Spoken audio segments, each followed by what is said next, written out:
Setup and Silent Caliber are two tasks in Tarkov known for being a nuisance on both the giving and receiving end. However, they can also be two of the most interesting. Being thrown into gunfights at an inherent disadvantage causes you to improvise, leading to some pretty golden memories and, at times, a lot of fun. Engaging squads in 3-story dorms, hiding in the bathroom like you are purchasing Pokemon cards on the black market, while a grenade explodes at your feet is just par for the course. All the while hoping for that golden opportunity to send a pellet through their eye socket. Heavy bleeds, concussions, fractures, pain, open wounds. You might be thinking this is sounding pretty grim. It's what I thought too once I had a moment to analyze my current situation. You mother... Eventually I knew I had no choice but to push.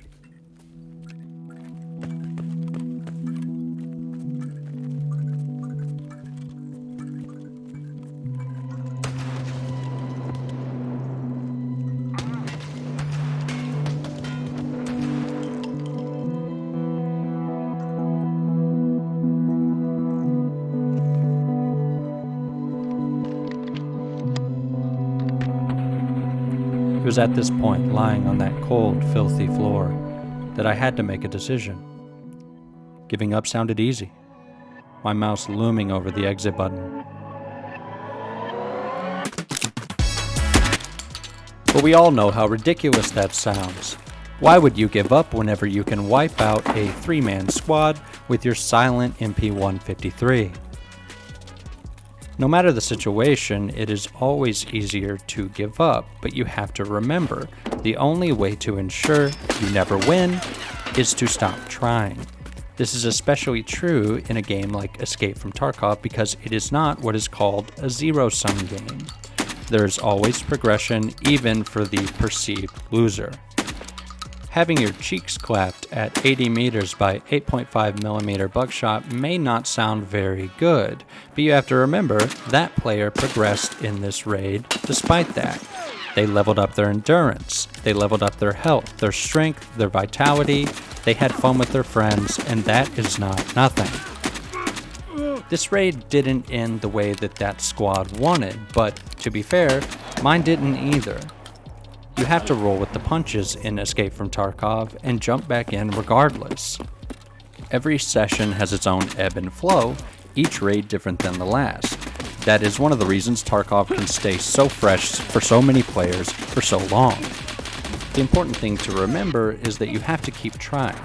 I could have called it quits after that last raid, chalking it up to an unfortunate incident following a string of good luck. But had I done that, I would have ended my session with 2 less kills, and I would have never met this scav, who happened to be wearing a slick plate carrier. This kind of reward is mostly based on chance. After nearly 1,000 hours of Tarkov, I have never encountered a scav wearing a slick plate carrier. But it's important to think about the fact that I didn't quit. I kept trying. I kept putting myself in the position to succeed, and eventually, it started to pay off. But every raid has its own way of leveling you out, such as right now at the end of this one, where I ran into a fully geared squad at New Gas. At this point, it was getting pretty late into the night, and I felt like I had a pretty successful session. So I decided to pack it up with that death, knowing that I had a long day of successful raids ahead of me.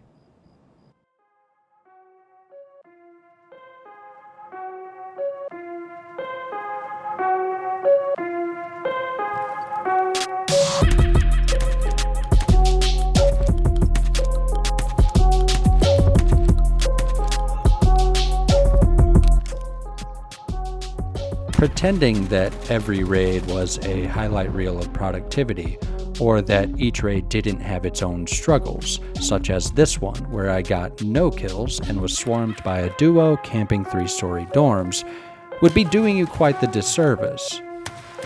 I definitely struggled, and I definitely had my ups and downs, my moments of doubt, positivity, negativity, the whole gamut.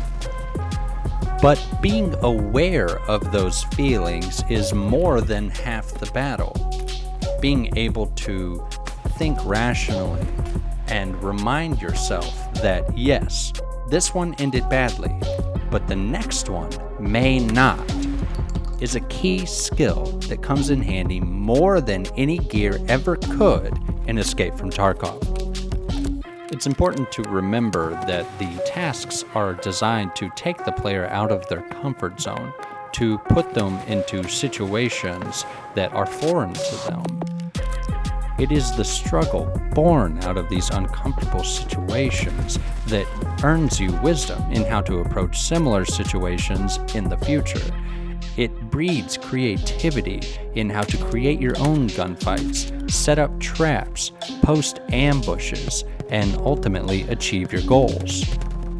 Hearing a gunfight at the military checkpoint, I quickly run over, hoping to run into a situation that I can third party, which is exactly what happened. Having completed my objective much earlier than I thought, I decide to head over to 3-story dorms and stumble upon the marked room unlooted. Unlocking it, I quickly find a money case and dog tag case on the floor. Taking a celebratory desk pop, I loot both and head towards the extract. Keeping my ear to the ground helped me notice that I'd heard no shots at 3-story dorms, which allowed me to find the marked room unlooted, loot the dog tag case and the money case, which sold for 400,000 and 1.1 million rubles respectively. This means that I actually ended the setup grind with more rubles than I had to begin with. However, I could not stop there. I still needed scav kills for Silent Caliber. So I don my Alton and head to factory, incidentally killing a few PMCs working on their own tasks along the way. If I had to leave you with one thing after watching this video, it would be that you have to keep trying. Yes, these tasks can be annoying, they can be frustrating, and they can even be difficult at times, but you have to keep saddling up. After every failed raid, you must remember you did progress, even if just a little bit. It is important to continue trying even though things are difficult. Although there is a time to call it quits and come back later, it is not after every failed raid. It is better to spend time in the raid than to try and time the raid. Having had quite a long session finishing up setup and Silent Caliber, I round out my scav kills and quickly run back over to Skier and hand in my task, excited for my next chance to progress and escape from Tarkov. Thank you for watching the setup and Silent Caliber portion of my task diaries. I hope you enjoyed it, and if you like this type of content, make sure to like and subscribe for more.